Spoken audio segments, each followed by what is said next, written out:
All right, so you're prepping for the IELTS speaking exam, Specifically part 3. and you want to just totally crush it. Yeah, we've got you covered. Yeah. So today we're going to be breaking down some really killer strategies, How? all based on this awesome article from Express English. Okay. It'll help you not only survive part 3, but totally own it. Okay. Yeah. I remember my first IELTS, and when I got to part 3, Uh-oh. my mind went blank. Oh, no. It felt like going from a casual chat to defending a PhD dissertation, Oh, wow. all while someone's staring at you with a stopwatch. Yeah, it's definitely a step up from parts 1 and 2. Oh, for sure. In part 3, the examiners want to see you grapple with more complex, Right. abstract ideas. For sure. It's all about showing off your ability to think critically and express yourself fluently in English. Yeah. You can't just rely on those memorized answers anymore. Nope.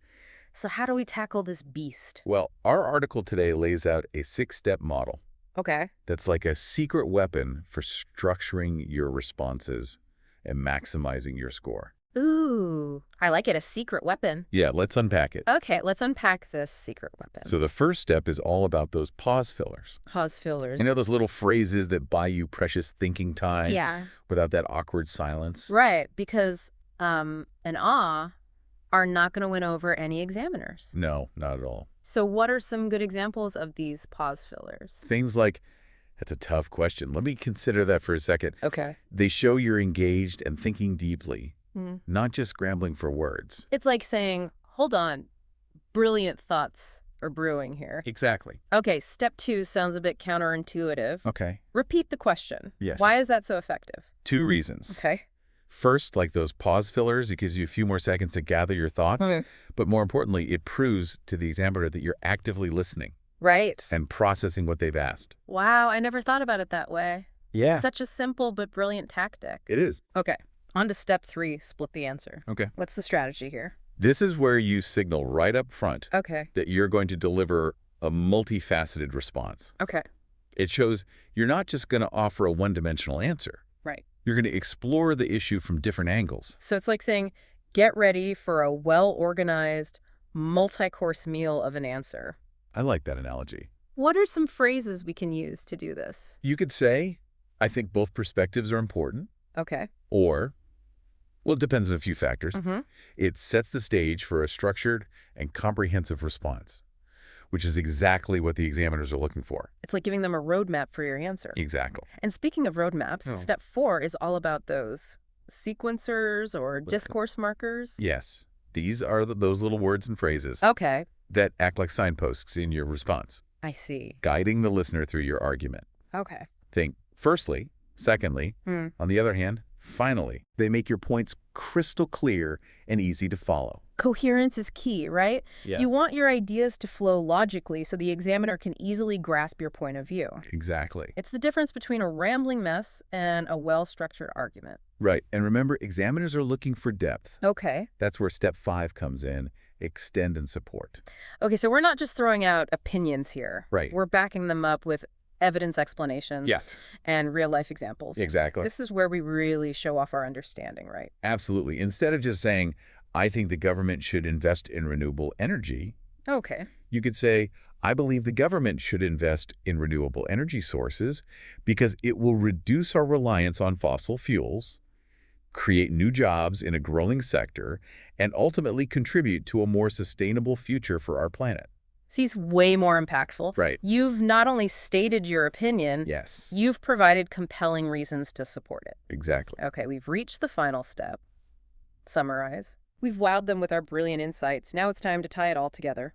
Write in with a concise restatement of your main points, highlighting the key takeaways from your response. Okay. You can use phrases like, to summarize, Mm-hmm. or overall. It's like that final mic drop moment. Yes. A powerful way to leave a lasting impression and reinforce the structure of your answer. I like it. So this 6-step model sounds amazing in theory, Yeah. but how does it actually work in practice? Well, let's take a look at a sample part 3 question from the article. Okay. How about this one? Do you think governments should spend money supporting unemployed people or focus on creating jobs to solve the problem? Ooh, that's a juicy one. It is. It's a classic part 3 question, thought-provoking and complex. Yes. Let's imagine we're in that exam room, the pressure is on, Oh. and this question is thrown our way. Okay. How do we tackle this using our trusty six-step model? First, we buy ourselves some thinking time with a pause filler. Like, that's a difficult question. Let me think about that for a moment. All right, pause filler deployed. Okay. What's next? We repeat the question right. Right. You could say something like, so you're asking whether government should prioritize direct support for the unemployed or focus on job creation. Okay.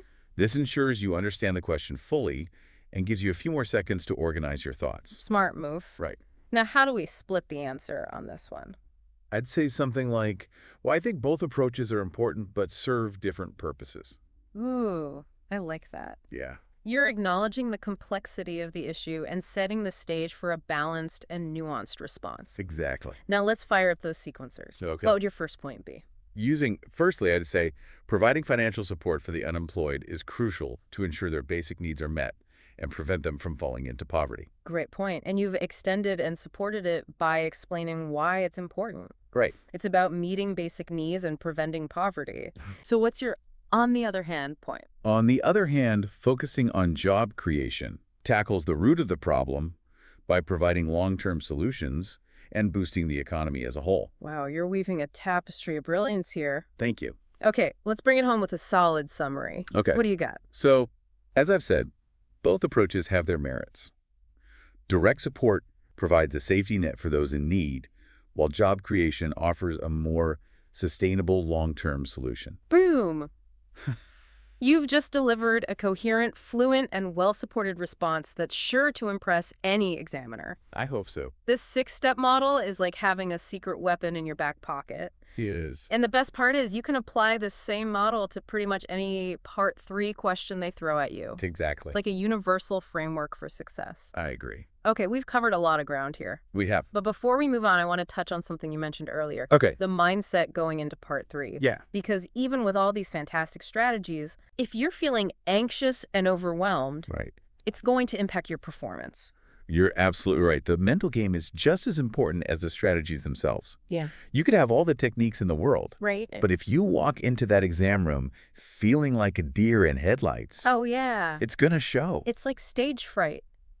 Even if you know your lines backward and forwards, if you're terrified of the audience, you're going to freeze up. Yeah. So how do we cultivate that unshakable confidence going into Part 3? Well, preparation is key. Okay. Knowing you've put in the time and effort to master the material Right. can be incredibly empowering. For sure. It's like that feeling of walking into an exam knowing you've studied everything. Yeah. You've got this sense of calm because you're prepared.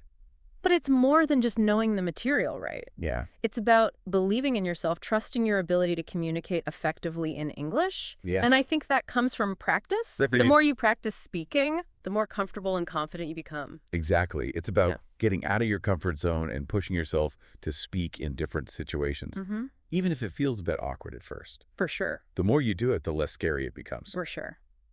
Speaking of practice, Okay. let's look at another example question from the article. All right. This one asks, how can people live healthier lives? Okay. What are some variations we can use within the six-step model to answer this one? Great question. Yeah. This one really opens the door to showcase vocabulary related to health and well-being. Okay. So for your pause filler, Mm-hmm. you could say, that's an interesting question. There are many factors that contribute to a healthy lifestyle. Ooh, I like that. Yeah, It shows you're comfortable with more sophisticated vocabulary right from the start. exactly. What about splitting the answer? Any creative options there? Instead of the standard, there are many ways Okay. you could try. Well, it's important to consider both individual choices and societal influences. Ooh. It shows you're thinking about the issue on a deeper level. Okay, so we've got a strong opening. Yeah. How would we then extend and support our points for this question? Remember, specifics and examples are your friends here. Okay. Instead of just saying exercise is important. Right. You could say engaging in regular physical activity, such as brisk walking or cycling, has been proven to reduce the risk of chronic diseases like heart disease and diabetes. Oh, okay. See how that adds weight to your argument? It's like taking those general points and pumping them up with concrete evidence and detailed examples. Exactly. What are some other ways we can maximize our score with this step? Don't be afraid to draw on personal experiences or observations. Okay.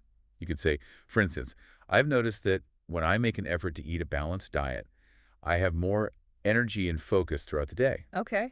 It adds a touch of authenticity and shows you're connecting the ideas to your own life. So it's not just about memorizing facts and figures. Correct. It's about demonstrating a genuine understanding of the topic and how it relates to the real world. Mm. I love that. Yeah. Okay, we've nailed the 6-step model. We're feeling confident and prepared. Right. But there's still that nagging voice in the back of our minds. Oh. The pressure of performing well on exam day. Yeah. What are some mindset shifts Yeah. that can help us stay calm and focused when the spotlight is on? It's so easy to get caught up in, Yeah. thinking of this as a test we need to pass For sure. with a certain score. Yeah, absolutely. Yeah. But what if we flip that script? Okay. Instead of seeing it as a test, see it as an opportunity An opportunity to do what? to have a conversation, to Okay. share your thoughts and ideas with someone who's genuinely interested in what you have to say. I like that. It takes the pressure off. Exactly. And when you shift your focus from passing to simply communicating, Right. you'll find yourself speaking more naturally and confidently. It's like the difference between giving a presentation and having a chat with a friend. When you're relaxed and enjoying the conversation, the words flow more easily. For sure. And remember, the examiners aren't looking for perfection. Oh, okay. They're looking for evidence that you can communicate effectively in English. So it's okay to make a few mistakes. Absolutely. Yeah. Everyone makes mistakes. Right. Even native English speakers. Okay. What matters is that you can recover smoothly and keep going. So it's more about the overall impression you create. Precisely. They want to see that you can understand and respond to questions, Yeah. express your ideas clearly and coherently, Mm-hmm. and that you have a good command of grammar and vocabulary. So if we go in with a positive mindset, Yeah. view it as a conversation, Mhm. and trust in the preparation we've done, Then you can walk into that exam room with confidence, knowing that you have the tools and the mindset to succeed. and who knows, you might even enjoy the experience. It's definitely possible. When you shift your perspective, you open yourself up to new possibilities. I love that. This has been such an insightful deep dive. It has. I feel so much more prepared to tackle part 3 now. I'm glad to hear that. Remember, practice those techniques.